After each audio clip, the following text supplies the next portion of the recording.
Kadapa mayor Suresh బాబుకు show cause నోటీసులు జారీ చేసింది ప్రభుత్వం. మేయర్ పై విజిలెన్స్ విచారణ పూర్తి కావడంతో నోటీసులు ఇచ్చింది. మేయర్ పదవి నుంచి ఎందుకు తొలగించకూడదో 15 రోజుల్లోగా సమాధానం చెప్పాలని ఆదేశించింది. కడపలో కుటుంబ సభ్యుల పేర్లతో కాంట్రాక్టులు చేసినట్టుగా మేయర్ పై అభియోగాలున్నాయి. షోకాజ్ నోటీసులపై మేయర్ సమాధానం చెప్పాలని డిమాండ్ చేస్తున్నారు కడప జిల్లా టీడీపీ నేతలు. ఇదే విషయానికి సంబంధించి పూర్తి అప్డేట్ మా కడప ప్రతినిధి రమేష్ లైవ్ లో అందిస్తారు. రమేష్, నలని కడప మేయర్ సురేష్ బాబుకు డిస్క్వాలిఫై ఎందుకు చేయకూడదు సమాధానం చెప్పాలంటూ ప్రభుత్వం షోకాజ్ నోటీసులు జారీ చేసింది. అయితే ఇప్పటి వరకు కడప కార్పొరేషన్లో కుర్చీ గోల్ అనేటువంటిది జరుగుతూ వచ్చింది. కుర్చీ గోల నేపథ్యంలో కడప ఎమ్మెల్యే మాధవి కడప మేయర్ సురేష్ బాబు పైన ఫిర్యాదు చేసింది. ఎందుకంటే కుటుంబ సభ్యుల పేరుతో లక్షలాది కాంట్రాక్ట్ పనులు చేయడంతో పాటు అనేకటువంటి ఆ ఇళ్లకు సంబంధించిన ప్లాన్ అప్రూవల్ సక్రమంగా చేయడం లేదు, అవినీతి అక్రమాలు జోరుగా జరుగుతున్నాయని ప్రభుత్వానికి ఫిర్యాదు చేశారు. ఈ నేపథ్యంలో ప్రభుత్వం ఆయనపై విజిలెన్స్ ఎంక్వైరీ చేయించింది.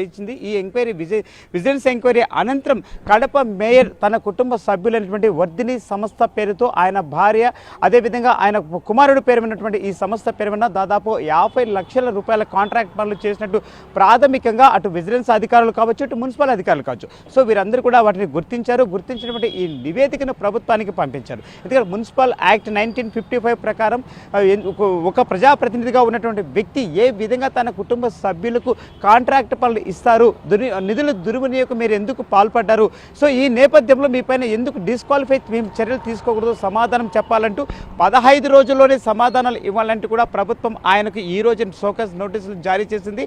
అయితే ఇదే అంశానికి టీడీపీ నేతలు సైతం తాము మొదటి నుంచి కూడా కడప మున్సిపల్ కార్పొరేషన్లో అవినీతి ఆరోపణలు భారీగా జరుగుతూ ఉన్నాయని చేసిన ఆరోపణలకు ఈరోజు ఇది వాస్తవము. ఎందుకంటే ప్రభుత్వం సైతం ఈ యొక్క వాస్తవాలను వెలుగులోకి తీసుకొచ్చింది. సో కాబట్టి మేయర్ సురేష్ బాబు కూడా తక్షణమే ఈ యొక్క నోటీస్కు సమాధానం చెప్పాలని అని కూడా టీడీపీ జిల్లా అధ్యక్షుడు వాసుతో పాటు అదేవిధంగా ఎమ్మెల్యే మాధవి కూడా డిమాండ్ చేస్తూ వస్తున్నారు. సో గత కొంతకాలంగా మేయర్ మున్సిపల్ కార్పొరేషన్ సమావేశంలో మేయర్ ఇప్పుడు కూడా తన ప్రక్కనే కూర్చున్నటువంటి ఎమ్మెల్యేకి సీటు వేయకపోవడమే ఈ వివాదాలన్నిటికీ కూడా ప్రధాన కారణంగా చెప్పవచ్చు. అంటే గత తీసుకున్నట్టయితే గత 15 సంవత్సరాలుగా మున్సిపల్ కార్పొరేషన్ సర్వసభ సమావేశం వేదిక పైన ఎక్సెప్షియో సభ్యులుగా ఉన్నటువంటి ఎమ్మెల్యేలకు సైతం సీట్లు వేస్తూ వచ్చారు. కాకపోతే కూటమి ప్రభుత్వం అధికారంలోకి వచ్చిన తర్వాత ఎమ్మెల్యే తన ఇంట్లో చెత్త వేయించారని చెప్పి మేయర్ ఆరోపణలు చేస్తున్నాడు. అందుకోసమే తాను మనస్తాపం చెంది మేయర్కు వేదిక పైన కుర్చీ వేయకుండా అందరూ సభ్యులతో పాటు ఆమె కూడా ఎక్సెప్షియో సభ్యురాలు కాబట్టి ఆమెను కూడా కింద కూర్చోవాలని ఆయన ఆదేశాలు జారీ చేస్తూ కుర్చీ వేశారు. సో దీనిపైన గత 3 సమావేశాలు కూడా గందరగోళంగా జరిగిన పరిస్థితి మనం చూడొచ్చు. అదే నేపథ్యంలో టీడీపీ దీన్ని పరువుగా తీసుకొని ప్రభుత్వానికి ఫిర్యాదు చేయడం వల్లే ఈరోజు ఈ షోకాజ్ నోటీసులు వచ్చాయని చెప్పవచ్చు.